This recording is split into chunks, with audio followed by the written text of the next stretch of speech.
कैसे हैं आप लोग? आई होप बहुत अच्छे होंगे। काफ़ी दिनों के बाद हम अब इस टॉपिक को स्टार्ट कर रहे हैं। हमने कंपनी अकाउंट में इशू ऑफ शेयर्स चैप्टर का स्टार्टिंग का टॉपिक किया था, जिसमें हमने उसके इंट्रोडक्शंस को कवर किया था और साथ ही साथ हमने इशू ऑफ शेयर्स की जो बैलेंस शीट की टॉपिक है वो अब हमने कवर किए थे। अब हम करेंगे इशू ऑफ शेयर्स जो होता है, यानी जो शेयर्स को इशू की जाती है वो कैसे किया जाता है। कंपनी जो मैंने आपको उस समय बताया था कि हमें प्राइवेट कंपनी से कोई मतलब नहीं है, हमें सिर्फ पब्लिक कंपनी के शेयर्स से मतलब होता है। अब पब्लिक कंपनी जो है शेयर्स अपने दो तरीके से इशू करते हैं, फॉर कैश और for consideration other than cash. यानी अगर आप इस तरीके से कहो, फॉर कैश यानी पैसे के लिए और पैसे के बिना किसी अन्य कारण से हम शेयर्स को इशू करते हैं। फॉर कैश में कंपनी जो होती है दो तरीके से करती है। एक होता है प्राइवेट प्लेसमेंट ऑफ शेयर्स। इसमें कंपनी क्या करती है, कंपनी के जो प्रमोटर्स होते हैं उनको भरोसा होता है कि कंपनी अपने कॉन्टैक्ट के थ्रू, अपने रिलेटिव्स, अपने जानकार, अपने जो फ्रेंड्स कंपनी है या जो अपनी मदर कंपनीज होती हैं या जो अदर म्यूचुअल फंड्स हैं ये हैं, उनके थ्रू कंपनी अपने शेयर्स को आराम से बेच सकती है। पब्लिक को शेयर ना बेचकर कंपनी क्या करती है, जो प्राइवेट सेक्टर्स के जो प्लेयर्स होते हैं, अपने रिलेटिव्स होते हैं, अपने जानकार होते हैं, उनको कंपनी शेयर्स इशू कर देती है। This is called private placement of shares. अब प्राइवेट प्लेसमेंट ऑफ शेयर्स के टाइम पे कंपनी को एक फ़ायदा ये होता है कि कंपनी को प्रोस्पेक्टस इशू करने की ज़रूरत नहीं पड़ती। इसमें यहाँ पे कंपनी प्रोस्पेक्टस के जगह पे कंपनी यहाँ पे क्या करती है, statement in lieu of prospectus, statement in lieu prospectus, ये इशू करती है। अब इसमें एक चीज़ और ध्यान रखना, जो प्राइवेट प्लेसमेंट में कंपनी अपने शेयर्स को अपने नोन को बेचती है, अपने रिलेटिव्स को या जानकारों को बेचती है, जैसे आईसीआईसीआई कंपनी है, म्यूचुअल फंड्स है, एलआईसी है, इस टाइप की कई कंपनीज हैं जो प्राइवेट प्लेसमेंट में शेयर्स खरीद लिया करती हैं। बट इसमें एक चीज़ का और ध्यान रखिएगा कि इसमें कंपनी क्या करती है, लॉक इन पीरियड लगा देती है। लॉक इन पीरियड क्या होता है, यहाँ पे आपको ये थ्योरीज में भी इंपॉर्टेंट हो जाएगा। लॉक इन पीरियड जो होता है यहाँ पे 3 इयर्स का होता है। 3 इयर्स का लॉक इन पीरियड का मतलब क्या है कि कंपनी किसी भी हालत में 3 साल तक उस शेयर्स को बेच नहीं सकती जो वो प्राइवेट प्लेसमेंट के नाम पे कंपनी से खरीद रही होती है। Clear, done. अब इसके बाद दूसरी चीज़ है, by public subscription of shares में कंपनी क्या करती है, पब्लिक को अपने शेयर्स इशू कर रही होती है। पब्लिक को शेयर्स इशू करने के लिए कंपनी ऐसा नहीं है कि कोई सब्जी मंडी जैसा मंडी है कि शेयर उठा उठा के बेच रही, नहीं। वहाँ पे कंपनी क्या करती है, अपना प्रोस्पेक्टस जो होता है, लीडिंग न्यूज़पेपर्स वगैरह होते हैं, ऑनलाइन मोड से इसको इशू कर। तो यहाँ पे कंपनी क्या करती है, प्रोस्पेक्टस जो इशू करती है एक तरह से कंपनी का पूरा जन्म कुंडली है। इसमें कंपनी का नाम, कंपनी कब फॉर्मेशन हुई, क्या काम करती है, इसका रजिस्टर्ड ऑफिस कहाँ है, इसके प्रमोटर्स कौन कौन थे, इसमें किन लोगों का कितना पैसा लगा हुआ, ये सारा डिटेल होता है। जब पब्लिक इस प्रोस्पेक्टस को पढ़ती है, सेटिस्फाइड होती है, देन कंपनी के लिए वो अपना एप्लीकेशन फॉर्म फीड करती है। एप्लीकेशन फॉर्म जो फिल किया जाता है इसके साथ कुछ अलॉटमेंट माने एप्लीकेशन मनी होती है, तो किसी मान्यता प्राप्त बैंक है, शेड्यूल्ड बैंक है, उनमें कुछ पैसे अमाउंट के रूप में जमा कराए जाते हैं, एप्लीकेशन मनी के रूप में। देन फिर कंपनी क्या करती है, उनकी स्क्रूटनी करती है। स्क्रूटनी के बाद जब सेटिस्फाइड होती है तो उनको शेयर्स अलॉट कर दिए जाते हैं, that is called to make allotment. Then फिर कंपनी अपने शेयर होल्डर से कुछ समय के बाद पैसे जो होते हैं कॉल्स के रूप में मांगती है। कॉल्स भी कई हो सकते हैं, जैसे फर्स्ट कॉल हो सकता है, सेकंड कॉल हो सकता है, थर्ड कॉल हो सकता है, कई बार फाइनल कॉल भी वर्ड लिख देते हैं। इस टाइप से हम, यानी एक तरह से कहो कि कंपनी कभी भी एक बार में पूरे पैसे सब्सक्रिप्शन के नहीं लेती। कंपनी क्या करती है, उनसे किस्तों में पैसे लेती है। द फर्स्ट किस्त जो इंस्टॉलमेंट है that is called application money, the second जो इंस्टॉलमेंट है दैट इज कॉल्ड अलॉटमेंट, और ऐसे first call, second call, final call वगैरह होते हैं। अदर देन कैश का मतलब क्या है, अदर देन कैश यानी कंसिडरेशन अदर देन कैश जो कहते हैं, इसमें कंपनी क्या करती है, शेयर इशू कर रही होती है लेकिन बदले में क्या कर रही है, फॉर परचेज ऑफ एसेट्स, जैसे कोई एसेट्स वगैरह खरीद रही है तो उसके बदले में कंपनी पैसे ना देके अपने शेयर्स दे रही है। तो ये वाला टॉपिक हो गया कि जहाँ पे कंपनी इसके लिए दे रही है। तो यहाँ पे कंपनी को कैश आता था इन दोनों में, यहाँ पे कंपनी के पास कैश नहीं आता। इसके साथ और क्या हो सकता है, कंपनी अपने प्रमोटर्स को शेयर्स दे रही है। टू प्रमोटर्स, अगर कंपनी अपने प्रमोटर्स को उनके सर्विस जो उन्होंने मदद की है या उन्होंने जो मेहनत किया है या जो इनिशियल कैपिटल इन्वेस्ट किया है, इसके बदले में कंपनी उनको शेयर्स दे देती है, तो ये भी इसी में आ जाता है। कई बार अंडर राइटर को भी कंपनी शेयर्स इशू करती है। अंडर राइटर को भी थोड़ा सा आप समझ लो। अंडर राइटर क्या होता है, जब पब्लिक सब्सक्रिप्शन होता है तो मैंने आपको बताया था कि एक मिनिमम सब्सक्रिप्शन होता है कि कम से कम इतने शेयर्स का आवेदन आएगा तभी कंपनी अपने शेयर्स को अलॉट करेगी। अब वहाँ पे जो नियम होता है, कंपनी एक्ट में ऐसा कोई नियम नहीं है, कोई गाइडलाइन नहीं है कि कितने शेयर्स कम से कम आने चाहिए। हाँ, लेकिन सेबी ने अपने गाइडलाइंस में दे रखा है कि जितने शेयर्स इशू किए गए उसका 90% तक कम से कम आपके पास एप्लीकेशन आना चाहिए, तभी आप अपने शेयर्स को इशू कर सकते हो। अदरवाइज कंपनी को हर हाल में अपने शेयर्स होल्डर जो हैं उनके पैसे उनके इंटरेस्ट के साथ वापस करने पड़ते हैं। इसमें भी एक दिन ध्यान रखना कि 15 डेज़ का कंडीशन होता है कि 15 डेज़ के अंदर में पैसे रिटर्न करने होते हैं, और अगर 15 डेज़ में पैसे रिटर्न ना किए जाए तो 15% पर एनम के हिसाब से उनको इंटरेस्ट भी पे करने होते हैं। तो यहाँ पे अंडर राइटर का क्या काम होता है, अंडर राइटर जो कुछ बड़ी कंपनी है जैसे ICICI है, IDBI है और कई एक कंपनीज़ हैं जो से मैंने जो बैंकिंग की जो कंपनीज़ हैं, ये लोग क्या करती हैं, यहाँ पे जो मैंने प्रमोटर्स हैं, जो कंपनी के ऑनर्स हैं, उन लोगों को एक गारंटी दे देती है कि अगर आपके मिनिमम अमाउंट ऑफ सब्सक्रिप्शन जो है रेज नहीं होते तो हम सारा का सारा शेयर खरीद लेंगे। इसको आप ऐसा समझो कि सपोज करो कंपनी ने 10 लाख शेयर्स को इशू किया।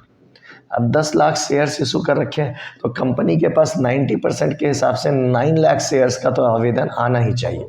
अगर उस टाइम फ्रेम में जो 1 महीने का टाइम फ्रेम है, अगर उसमें 9 लाख शेयर्स के एप्लीकेशन नहीं आते तो क्या होगा, कंपनी के सामने तो फाइनेंशियल प्रॉब्लम राइज हो जाएगी।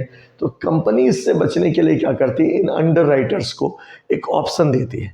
अंडर राइटर गारंटी देते हैं कि अगर आपके शेयर्स नहीं बिकेंगे तो हम खरीद लेंगे, क्योंकि अंडर राइटर के लिए कोई नियम नहीं है, वो बाद में बेच सकते हैं। तो वो क्या करते हैं, ये गारंटी दिए, बदले में उनको कुछ कमीशन मिलता है। वो कमीशन जो होता है इन टर्म्स ऑफ शेयर्स ही उनको वापस मिल जाता है। यानी कहो कि अगर 9 लाख शेयर से कम अगर एप्लीकेशन आते हैं तो जो बचे हुए एप्लीकेशन होंगे ये सारा का सारा अंडर राइटर खुद खरीद लेगा। अब अंडर राइटर चूँकि फाइनेंशियल कंपनीज़ हैं, बैंक्स हैं, तो उनके पास पैसे की कोई दिक्कत नहीं है और ना ही कोई लीगल उनके साथ बॉन्डिंग है, तो वो आसानी से खरीदते हैं और बाद में उनको बेच लेते हैं। जो एट पार पे हो रहा है, इसके लिए हम क्या क्या एंट्रीज बनाएंगे। अब यहाँ से प्रैक्टिकल टॉपिक आपके लिए स्टार्ट है। तो जर्नल एंट्रीज की बात है, इसमें पहली एंट्री होती है जो हमें पैसा जब मिलता है, तो मैंने बताया था आपको कि कंपनी जब अपने प्रोस्पेक्टस इशू करती है तो साथ में हमें एप्लीकेशन में अमाउंट रिसिव्ड होती है, तो हम एंट्री बनाते हैं bank account debit to share application account. यहाँ पे एक चीज़ का ध्यान रखना कि अगर इक्विटी शेयर होगा तो यहाँ पे इक्विटी शेयर एप्लीकेशन, ये टर्म्स यहाँ पे आप स्टार लगा दे रहा हूँ, इक्विटी शेयर एप्लीकेशन लगा देना। प्रेफरेंस शेयर्स हुआ तो आप प्रेफरेंस शेयर्स एप्लीकेशन लिख दोगे, यानी bank account debit to equity share application.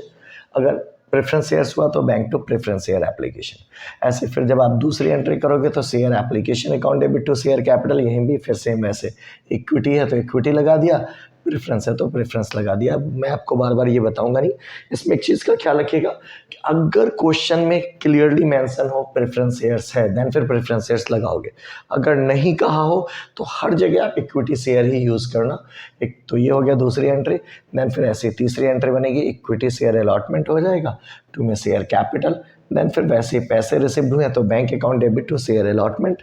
Then फिर ऐसे ही फर्स्ट कॉल है तो share first call to share capital, फिर bank to share first call. अब यहाँ पे ध्यान रखना, अगर फर्स्ट कॉल की जगह सेकंड कॉल हुआ तो बस सिर्फ ये टर्म्स जो होगा फर्स्ट की जगह सेकंड हो जाएगा, फाइनल हुआ तो फाइनल हो जाएगा, बस ये टर्म्स जो है बदलता जाता है। इसलिए एंट्रीज में कोई फ़र्क नहीं पड़ता, आप मोटा मोटा ध्यान लगा लेंगे ये एंट्रीज है, इसी एंट्रीज में हम सारे क्वेश्चंस कवर कर पाएंगे।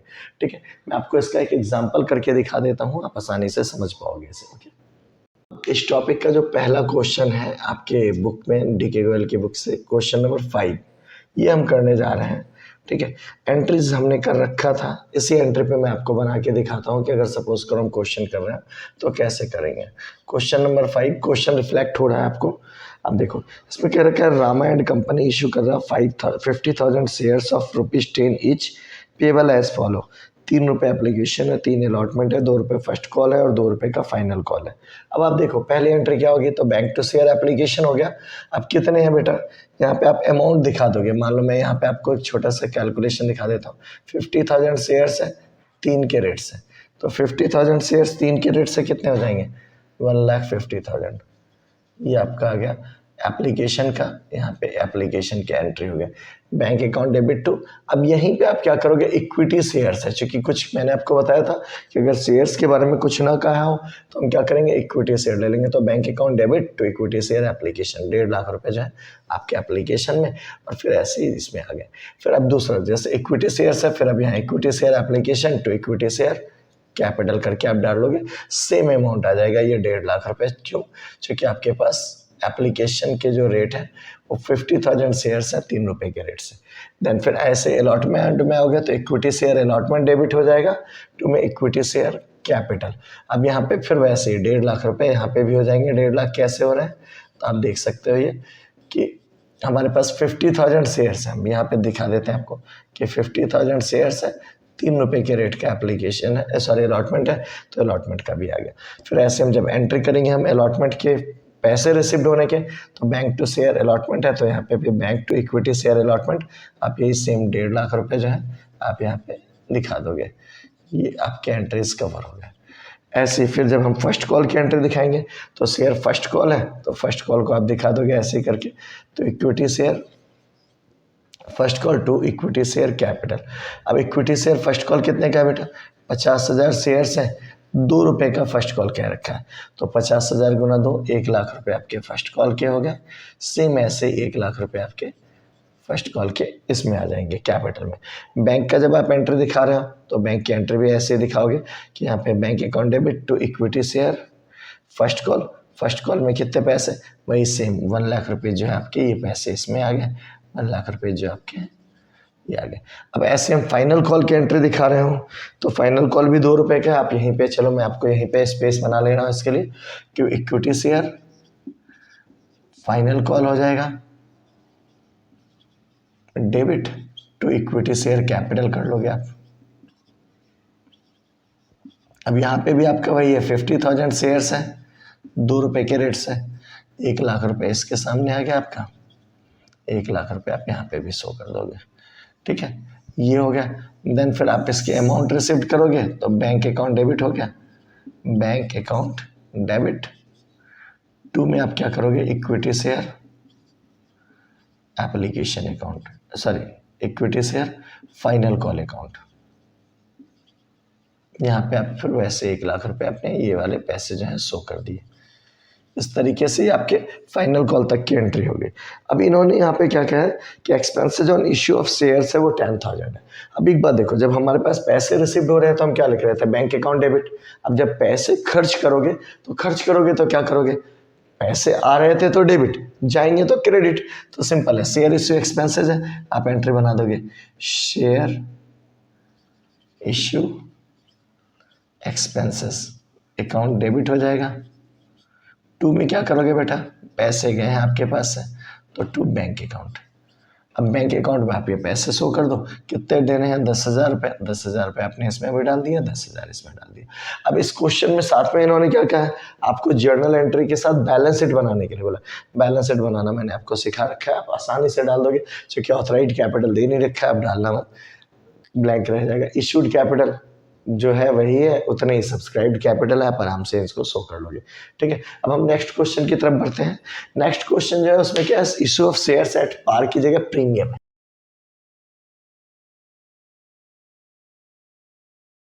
तो मैंने आपको बता रखा है एट प्रीमियम का मतलब क्या होता है कि कंपनी जो होते हैं अपने शेयर्स को मोर देन फेस वैल्यू पे बेच पाते हैं। फेस वैल्यू पे जब शेयर्स को बेच पा रही है तो इस केस को हम कहते हैं एट प्रीमियम। यानी कंपनी 10 का शेयर 11 में 12 में बेच रही है, 100 का शेयर 102 105 में बेच रही, तो this is called issue of shares at premium. अब इशू ऑफ प्रीमियम के टाइम पे ये ध्यान रखना कि प्रीमियम का जो नॉर्मल एंट्री होता है, इफ क्लियरली मेंशन्ड या इन्फॉर्म्ड इन क्वेश्चंस, अगर क्वेश्चन में क्लियरली इन्फॉर्म दे रखा है कि कहाँ पे है तो फिर जिस जगह पे है वहाँ पे आप शो कर लोगे। जैसे सपोज करो अगर at the time of application हो, एट एप्लीकेशन हो, तो वहाँ पे हम क्या करेंगे, एंट्री बना देंगे। एप्लीकेशन वाली जब एंट्री बनाते हैं share application account debit, to में हम करते हैं शेयर कैपिटल। तो यहीं पे हम क्या करेंगे कि जो एप्लीकेशन के टाइम पे अगर हमारा प्रीमियम ड्यू है, कह रखा हो क्वेश्चन में कि अगर ये क्लियरली इन्फॉर्म्ड है क्वेश्चन में कि एप्लीकेशन पे ही प्रीमियम है, at application premium is due, premium जो है वो इसी टाइम पे ड्यू है, तो हम share application to share capital करते थे। यहीं पे एक एंट्री और बढ़ जाएगी, टू में सिक्योरिटी प्रीमियम रिजर्व के नाम से आप दिखा दो। ये पैसा सिक्योरिटी प्रीमियम क्रेडिट में इसलिए हुआ क्योंकि आप देखो हम जो प्रीमियम ले रहे हैं, कंपनी है हम, हमारे लिए तो वो फायदा है, फायदा हमेशा क्रेडिट होता है, दैट्स व्हाई हमने यहाँ पे दिखा दिया। अगर यही सपोज करो कि एट एप्लीकेशन ना दिया हो, अगर एट अलॉटमेंट होता तो अलॉटमेंट होता, अगर वहाँ पे हम प्रीमियम को शो कर रहे होते तो हमारा एंट्री क्या होता। तो अलॉटमेंट की एंट्री के टाइम पे हम क्या बनाते हैं, याद करो आप, शेयर अलॉटमेंट ऐसे ही करते थे डेबिट, टू में क्या करते हो, शेयर कैपिटल करते हो आप। यहीं पे आप क्या करोगे, ये सिक्योरिटी प्रीमियम रिजर्व जो है ये आप शो कर दोगे। मतलब एक चीज़ का खास ख्याल रखिएगा कि अगर क्लियरली इन्फॉर्म है तो जिस टाइम पे दे रखा है एप्लीकेशन पे तो एप्लीकेशन पे शो करो, अलॉटमेंट तो अलॉटमेंट में, कॉल्स है तो कॉल्स में। अगर क्लियरली इन्फॉर्म नहीं है तो फिर क्या करोगे, तो क्लियरली इन्फॉर्म नहीं है तो always show with allotment, allotment के साथ ही आप हमेशा इस पैसे को, जो प्रीमियम का पैसा है वो शो करेंगे। यानी अलॉटमेंट की जो एंट्री हम बनाते थे, थर्ड एंट्री जो हमारी थी, share allotment to share capital जो हम कर रहे थे, जैसे लिखते थे ना, शेयर अलॉटमेंट डेबिट करते थे, टू में शेयर कैपिटल करते थे, नॉर्मली ये एंट्री थी हमारी। अब यहीं पे हम क्या करेंगे, SPR के नाम से सिक्योरिटी प्रीमियम रिजर्व का जो है उतने पैसे जो हम उसमें शो कर देंगे। चलो मैं आपको एक एग्जांपल से इसको भी शो करता हूँ। देखो बेटा, तो ये जो क्वेश्चन है ये मैं आपको करा रहा हूँ, क्वेश्चन तो आपको इंडिकेट हो ही रहा है, ठीक है। अब इसमें एक चीज़ का और ख्याल रखो, सिक्योरिटी प्रीमियम का जो टॉपिक है इसके थ्योरीज काफ़ी इंपॉर्टेंट है। मैं इनके थ्योरीज को आपको अलग से करा दूंगा, मैंने पहले ही आपको कह रखा है कि मैं MCQ के पॉइंट ऑफ व्यू से थ्योरी के लिए एक अलग से वीडियोस बनाऊंगा, तो थोड़ा लंबा होगा लेकिन आपके सारे MCQs उससे लगभग कवर हो जाएंगे। फिलहाल अभी हम प्रैक्टिकल को टारगेट कर रहे हैं, तो अभी मैं आपके जो चल रहा हूँ, आपके बुक में 6th क्वेश्चन है जिसमें कह रखा है Z limited was registered with N authorised capital है 6 लाख रुपए, 60 lakh rupees, 60,000 shares of 100 each. Company ने क्या किया, 25,000 एप्लीकेशन इशू किया। तो चलो अब मान लो एकदम बिल्कुल प्रॉपर फॉर्मेट की तरह से क्वेश्चंस कर रहे होते हैं तो क्या करते हैं। अब पहली एंट्री होती है हमारी, तो पहली एंट्री होगी बैंक अकाउंट डेबिट, जो नॉर्मली आप करते हो, तो बैंक अकाउंट डेबिट। टू में क्या करोगे बेटा, अब यहाँ पे आपको मैंने बताया था अगर इक्विटी शेयर का हो तो ठीक है, मैंने प्रेफरेंस का हो तो ठीक है, अदरवाइज हम इक्विटी ही लेते हैं। तो इक्विटी शेयर एप्लीकेशन अकाउंट, ये आप कर लोगे, इक्विटी शेयर एप्लीकेशन। अब नरेशन तो आपको लिखना आता है, नरेशन में छोड़ दे रहा हूँ, ठीक है। तो यहाँ पे क्या है, कंपनी ने 25,000 शेयर्स इशू किया एट द रेट ऑफ, तो 25,000 है एट द रेट ऑफ 30 है, तो 25 25 दिए 75, आप इसको आराम से ले लोगे, 1 2 3 4, ठीक है। तो ये 7.5 लाख रुपए आपके हो गए, दोनों में आप अपने आराम से शो कर देंगे आगे से, ठीक है। अब ऐसी दूसरी एंट्री होगी तो यहाँ पे क्या हो जाएगा बेटा, इक्विटी शेयर एप्लीकेशन डेबिट हो जाएगा, टू में इक्विटी शेयर कैपिटल। अब इक्विटी शेयर कैपिटल में फिर वैसे 7,50,000, ये पैसे सेम होते हैं, हमें पता है चूंकि जो एप्लीकेशन का पैसा है वही आगे अलॉट मैंने कैपिटल में ट्रांसफर हुआ। अब यहाँ से फिर कह रहा है क्या, 45 रुपीज़ अलॉटमेंट का है जिसमें से 20 रुपीज़ प्रीमियम के हैं। तो अब हम क्या करेंगे, हमारी एंट्री हो जाएगी इक्विटी शेयर अलॉटमेंट डेबिट हो जाएगा, टू में इक्विटी शेयर कैपिटल, टू में यहीं पे हम सिक्योरिटी प्रीमियम रिजर्व कर देंगे। मैं आपको शॉर्ट में लिख रहा हूँ SPR, आप पूरा लिखने की आदत डालो। अब क्या है यहाँ पे, क्या है बेटा, 25,000 है तो मैं इसको 25 के लिख देता हूँ, 1000 इंटू 45 के रेट से इसमें आना है। अब ऐसे यहाँ पे 25,000 इंटू 20 के रेट से तो प्रीमियम हो जाएगा और 25 के रेट से इसमें आ जाएगा, तो 25 के रेट से 25,000 का 6,25,000 ये आ गया, और यहाँ पे 25,000 20 के रेट से जो आ जाएगा ये 5 लाख आपके आ गए। अब इसके बेसिस पे आप यहाँ 45 से मल्टीप्लाई करोगे तो ये आ गया 11,25,000 रुपये, ये आ गया। अब फिर हम इसके अमाउंट रिसीव करने की एंट्री दिखाएंगे, तो हमारी एंट्री हो जाएगी बैंक अकाउंट डेबिट टू में इक्विटी शेयर अलॉटमेंट, ऐसे ही आप कर लोगे इक्विटी शेयर अलॉटमेंट अकाउंट। यहाँ पे कितना बेटा 11,25,000 रुपये, हम यहाँ पे इसको फिर वैसे ले लेंगे 11,25,000 रुपये, ये आपका आ गया अलॉटमेंट की एंट्री। ऐसे अब जब फर्स्ट कॉल की एंट्री बनाओगे तो फर्स्ट कॉल यहाँ पे क्या रखा है 20 रुपीज़ फर्स्ट कॉल का, तो आप क्या करोगे इक्विटी शेयर फर्स्ट कॉल है, फर्स्ट कॉल अकाउंट डेबिट कर लेंगे टू में इक्विटी शेयर कैपिटल। यहाँ पे क्या करोगे बेटा फिर ऐसे 25,000 शेयर्स हैं 20 के रेट से, तो 5 लाख रुपए ये आ गए आपके, यहाँ भी 5 लाख रुपए हमने ये शो कर दिया, ठीक है। अब इसका अमाउंट जब रिसीव्ड होगा तो एंट्री हो जाएगी बैंक अकाउंट डेबिट टू में क्या करोगे इक्विटी शेयर फर्स्ट कॉल, फिर यहाँ पे भी ये सेम 5 लाख रुपए दोनों में आ गया। अब इसका एक दूसरे पार्ट होगा, अब जैसे सेकेंड कॉल की भी एंट्री हमें बनानी है। इसने क्या रखा है सेकेंड कॉल हमारा कितने का है बेटा 25 रुपये का सेकेंड कॉल है, तो चलो मैं इसको अलग से दिखा देता हूँ आपको कि यहाँ पे सेकेंड कॉल की एंट्री बन रही है। अब सेकेंड कॉल क्या होगा, तो वैसे इक्विटी शेयर सेकेंड या फाइनल कॉल जो भी लिख रखा है इन्होंने, तो इन्होंने सेकेंड एंड फाइनल दोनों वर्ड लिखा है, तो आप भी वही लो second and final call debit हो जाएगा टू में क्या करोगे इक्विटी शेयर कैपिटल। ये इक्विटी टर्म्स लगाना इंपॉर्टेंट है, इसका ख्याल रखिएगा आप।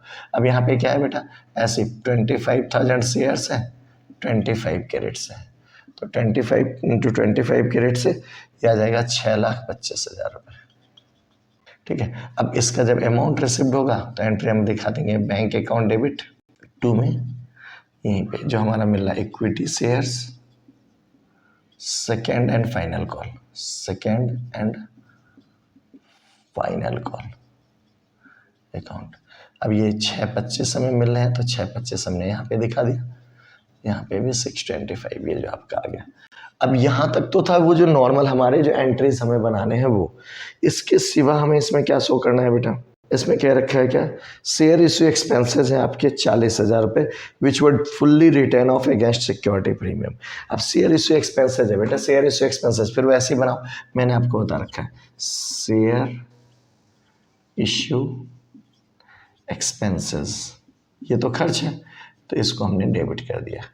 टू में क्या करोगे बेटा हमारे पास से तो पैसे जा रहे हैं, तो पैसे बैंक अकाउंट कितने हैं 40,000, हमने 40,000 यहाँ पे दिखा दिया। अब शेयर इश्यू एक्सपेंसेस 40,000 दिखाने के बाद इन्होंने क्या कहा हमें इसे राइट ऑफ करना है सिक्योरिटी प्रीमियम से। तो अब सिक्योरिटी प्रीमियम ये ध्यान रखना कोई भी प्रीलिमिनरी एक्सपेंसेस या जो नॉर्मल खर्च होते हैं इकॉनमी हम उसको क्या करते हैं उसको राइट ऑफ करना ज़रूरी होता है, तो उसे हम शेयर्स मैंने सिक्योरिटी प्रीमियम के अगेंस्ट में राइट ऑफ कर सकते हैं। तो हम एंट्री यहाँ पे बना देंगे सिक्योरिटी प्रीमियम रिजर्व हो जाएगा डेबिट। टू में क्या करोगे बेटा शेयर इश्यू एक्सपेंसेस, तो टू में से अब ये 40,000 जो है ये हमारा सिक्योरिटी प्रीमियम के अगेंस्ट में राइट ऑफ हो गया।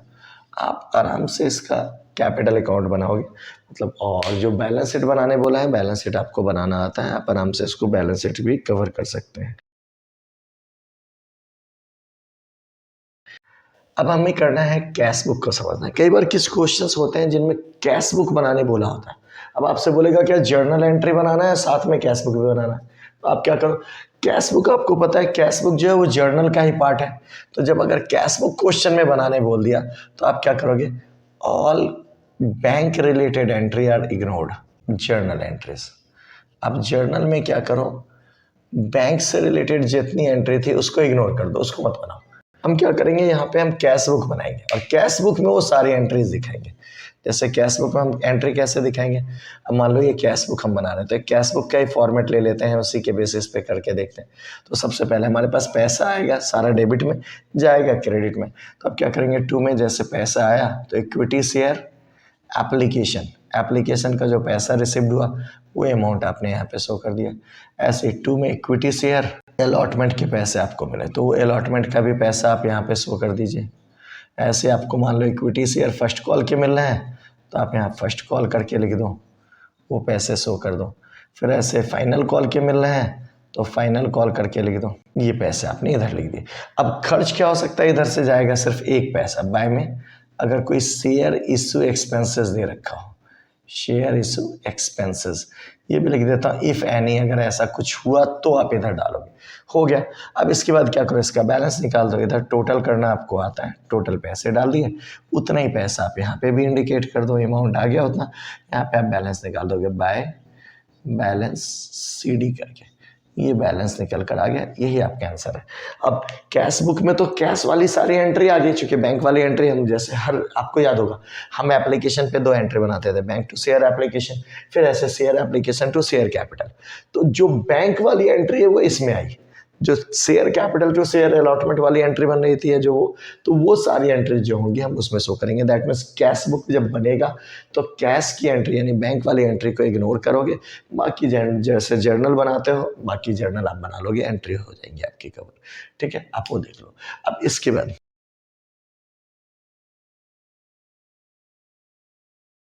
हमारा ये टॉपिक है अब issue of shares at discount.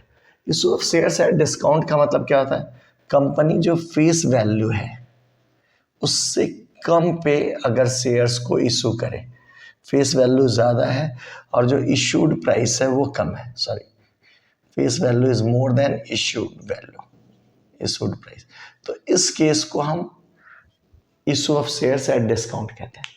But अब जो कंपनी एक्ट 2013 में अमेंडमेंट हुआ उसके तहत क्या गया, issue of shares at discount को प्रोहिबिट कर दिया गया, बंद कर दिया गया एक तरह से साफ रूप से। अब कंपनी क्या करती है, इशू ऑफ शेयर्स को डिस्काउंट पे कर सकती है, लेकिन ये सिर्फ और सिर्फ कहाँ पे होगा, तो एक टॉपिक है वह sweat equity share. Sweat equity share, चलो अब हम जब सीख ही रहे हैं तो इसको भी समझ ही लें। स्वेट इक्विटी शेयर्स क्या होता है, कंपनी अपने जो एम्प्लॉयज़ होते हैं उनको कई बार क्या करती है, कम कीमत पर शेयर्स दे देती है। वो ऐसा इसलिए करती है ताकि कंपनी अपने एम्प्लॉयज़ को रोक सके, एक तरह से को कंपनी अपने एम्प्लॉयज़ के अंदर ये फीलिंग्स क्रिएट करती है कि आप कंपनी के ओनर हो, कंपनी को आपकी ज़रूरत है।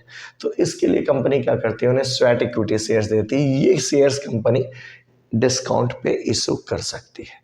इसके सिवा नॉर्मल फेस वैल्यू जो कैश वाले शेयर्स होते हैं उनको डिस्काउंट पे इशू नहीं किया जा सकता। ठीक है, ओके।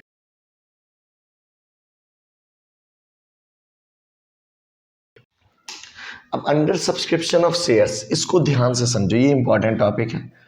कई बार कंपनी जितने शेयर्स इशू करती है उसके कंपेरिजन में उनके पास एप्लीकेशन कम रिसीव्ड होते हैं, यानी कहो कि नंबर ऑफ शेयर्स जो इशूड होते हैं वो ज़्यादा है और नंबर ऑफ एप्लीकेशन रिसीव्ड जो हुए वो कम है।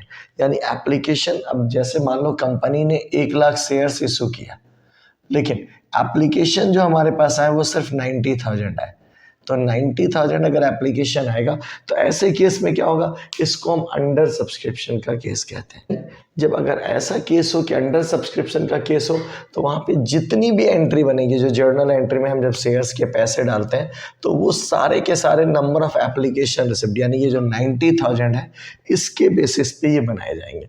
वहाँ पे हमें 1 लाख शेयर्स है, इनसे मतलब नहीं है, ये आपके सिर्फ इशूड कैपिटल में आया। सब्सक्राइब्ड कैपिटल जो होगा वो सब्सक्राइब्ड कैपिटल के बेसिस पे आपकी एंट्रीज बनाई जाएंगी और उसी पे हमारा सारा काम हो जाएगा। आई होप आप आराम से इस चीज़ को समझ रहे होंगे। इस टॉपिक को आप अच्छे से प्रैक्टिस कीजिए और इसके नोट्स भी तैयार कीजिए, क्वेश्चंस कीजिए। क्वेश्चंस करने में अगर कोई दिक्कत आता है तो आप मुझे कमेंट सेक्शन में कमेंट करके बताएंगे। और आपको कैसा लगा ये वीडियो, आई होप बहुत अच्छा लगा होगा, अच्छे से समझ में आया होगा। तो आप इस वीडियो को लाइक करो, चैनल पे अगर आप नए हो तो इसे सब्सक्राइब करो और अपने उन फ्रेंड्स के साथ शेयर करो जिनको इनकी रिक्वायरमेंट है। मैं आगे के टॉपिक अगले नेक्स्ट वीडियोज़ में इसका कवर कराऊंगा। Thank you very much.